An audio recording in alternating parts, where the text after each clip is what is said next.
My name is Daniel. I'm Jency. Okay, my name is Jasmine. I came to church when I was 13. That was 2000. How was youth like in the past? Yeah. Last time youth used to have a name as well, so we call ourselves the Hopis. It's as simple as that, you know, and every single letter in Hopis, right, had a value. So I remember there was once that we were moving around, you know, during the nomadic days, okay? So we even had to use a car park like this. Yeah, okay, we even had to use a car park to hold our youth service. Throughout the preaching, there was even a dog, a stray dog that kept barking as well. So, but that was very fun. Guys, I tell you, last time when you are a guy and a girl, when you even want to play a game, you know, games which, for example, requires you to hold hands. Now, this is what you need to take out when you want to hold a girl's hand. You usually take out a hand like that.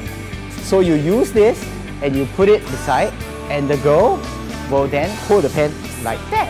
I remember in the past we always had our unit seat meetings every once a week. In the past we used to have it like at, I don't know, void decks or even like squeeze into someone's house. So we just go into the big room, you know, all very, very smelly with our uniforms. But then like everyone of us will just squeeze in there and then we go through a 20 points teaching, but everyone was so hungry for the word, you know, they didn't complain about like, wow, there's no aircon, or like it's very hot, or like the teaching is very, very, very long. Youth last time we were all very young, so you know, being young, you're like yes, everything we also can do, you know, and stuff like that. I remember we used to be very chiong for our outreach now. Last time we had CG4, so we had to pioneer, I think, 40-something schools in the east. Me and Cheng Lee, we were in the same life group, and we were supposed to pioneer, I think, 7 schools or something, and 1 life group, okay? In my life group, maybe like 4 people. I remember every single day, you know, after school, then we'll just meet at the MRT station. We'll go to really go and do outreach. Recently, we just had our prayer drive, right? But in the past, it was so often for us to just go and do prayer walk. We were very gung-ho. We went to, last time we liked to go to primary schools to do that.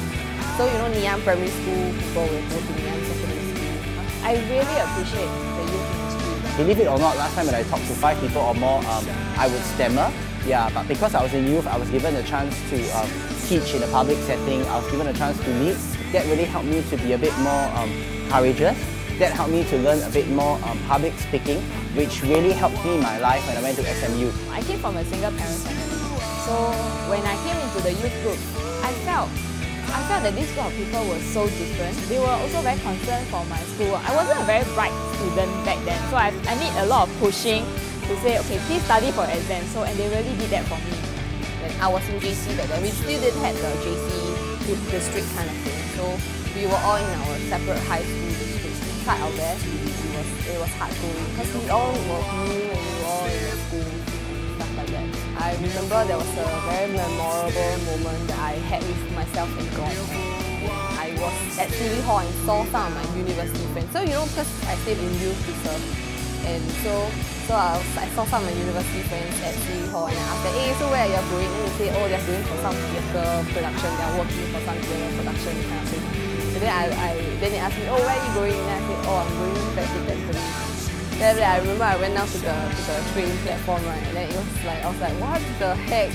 My friends are doing like all this stuff. Where am I going? Going back to Tampines to shepherd somebody, you know, like to meet somebody, like oh my god, why did I do that? But I think it was the people who are myself with that really kept me going on, and how like all of us we gave all we have lah. This church is not just a doing church. It's not just a fun church. You know, if you don't reach out to them now, when they're in JC, when they're still, you know, a little bit more idealistic, because after you go to uni, that's when you start to experience a lot of other stuff in life and you get a little bit more jaded. The whole concept of God and religion, it becomes more and more alienated to you. It's like this last catch, like you can catch whatever you have, you know, before they go out into the world, they get jaded, and then it gets even harder to catch these people now. Only one life and soon will pass. Only what's done for Christ will last.